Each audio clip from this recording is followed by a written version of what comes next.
Hello बच्चों, let's start the question and the question says describe the stomatocod. Describe करना है हमको stomatocod. So let's start with our key concept. The key concept of this question is stomatocod. Now what is stomatocod? तो ये एक tubular flexible hollow structure है. क्या है? Tubular flexible hollow structure. hollow मतलब खाली है, ये अंदर से खाली है, hollow structure है. और ये कहाँ से अराइज होता है? ये अराइज होता है ये ड्यूरिंग द एम्ब्रियोनिक डेवलपमेंट. किस टाइम पे? एम्ब्रियोनिक डेवलपमेंट के टाइम पे ये अराइज होता है. और कहाँ पे अराइज होता है? ये अराइज होता है इन हेमिकॉर्डेट्स. किसमें होता है?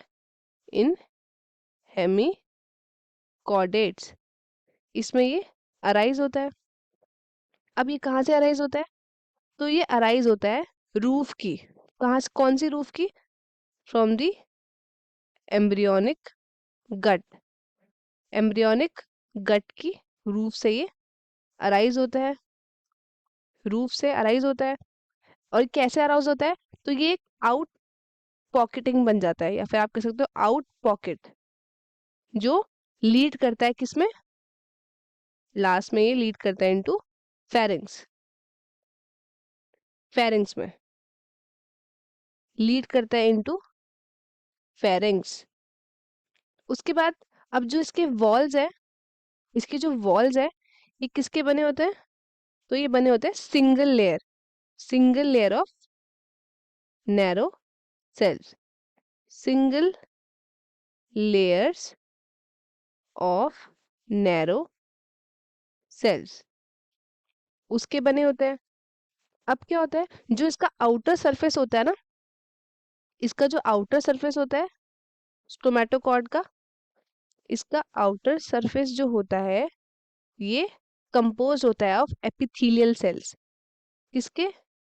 एपिथेलियल सेल्स के. जो सिमिलर होते हैं किसमें? तो ये सिमिलर होते हैं जो बक्कल कैविटी में प्रेजेंट होते हैं कॉर्डेट्स के.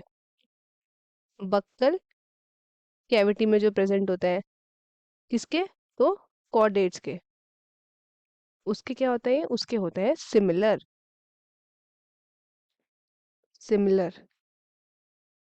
अब जो स्टोमेटोकोड होता है वो क्या होता है? ये एक सपोर्टिव स्ट्रक्चर होता है. क्या होता है ये? ये होता है एक सपोर्टिव स्ट्रक्चर. Supportive structure. और ये हेल्प करता है लोकोमोशन में, मूवमेंट में हेल्प करता है. Helps in locomotion. अब इसका एग्जाम्पल मेरे पास है. एग्जाम्पल का नाम क्या है?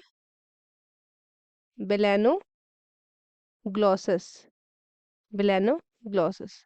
इसमें ये क्या होता है? इसमें प्रेजेंट होता है. तो स्टूडेंट्स, आई होप आपको क्वेश्चन अच्छे से समझ में आया होगा. All the best and thank you.